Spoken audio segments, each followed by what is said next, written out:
Aujourd'hui, je voulais te rappeler une qualité indispensable que se doit d'acquérir tout rédacteur web qui se respecte, notamment quand on rédige des articles de blog, c'est vraiment d'être pédagogue. Clairement, je délègue pour pas mal de missions, je surfe également beaucoup sur le web et je tombe souvent sur pas mal d'articles qui manquent de clarté et de pédagogie. Je voulais absolument t'en parler parce que si tu veux devenir un bon rédacteur web, tu dois apprendre à rédiger des articles clairs, nets et précis. C'est ultra important parce qu'il faut bien que tu comprennes que la grande majorité des lecteurs n'ont pas une seule seconde à perdre. Souvent, ils sont à la recherche d'une réponse rapide pour résoudre un problème et s'ils s'attardent sur une phrase, qu'ils ne comprennent pas réellement ce que tu veux dire, ils iront voir ailleurs et ça pour tes clients, c'est vraiment la pire des choses parce que s'ils vont voir ailleurs, ça veut dire que tu les as envoyés directement chez la concurrence.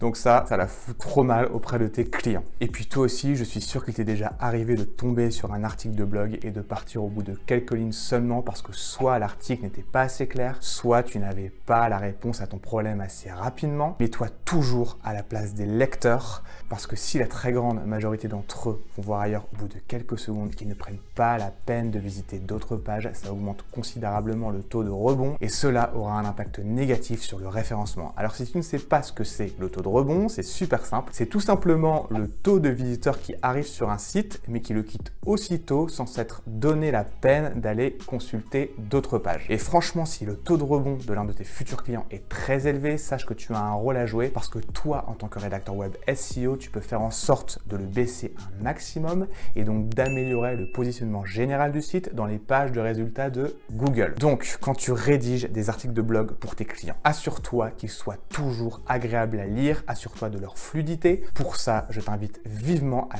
toujours relire tes textes à voix haute. Assure-toi également qu'ils soient clairs, nets et précis, soient vraiment pédagogues et n'oublie pas de travailler le maillage interne pour justement inciter le lecteur à consulter d'autres articles. Au niveau du maillage interne, je tiens à le préciser parce que c'est une erreur que je vois aussi trop souvent. Il est inutile d'envoyer les lecteurs vers des articles qui parlent de sujets complètement différents. Pour te donner un exemple, si un nouveau visiteur recherche des problèmes pour mieux gérer son stress au travail, je te recommande vivement de lui proposer d'autres articles similaires et c'est vraiment grâce à tout ça, à tout ce que je viens de te dire là, que tu parviendras à garder les lecteurs le plus longtemps possible sur le site de ton client. Alors bien sûr, ce ne sont pas les seuls facteurs à prendre en compte pour y parvenir. Je pense notamment à la vitesse de chargement du site qui joue quand même un rôle fondamental parce que si le site met trop de temps de chargement, les internautes partiront, c'est évident. Il en va de même si ton intro n'est pas bien rédigé, etc.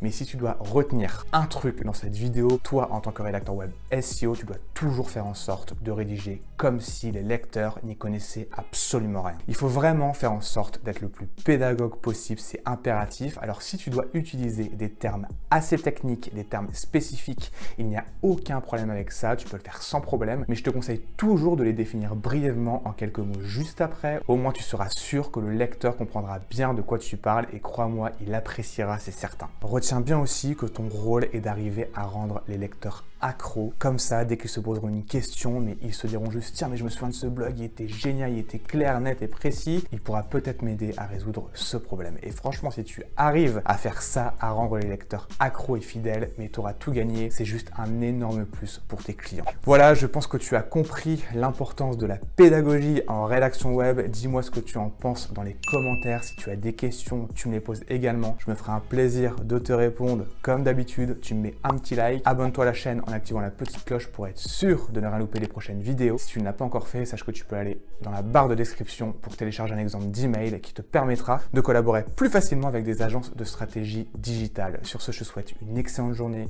une excellente soirée. Prends soin de toi et on se voit bientôt.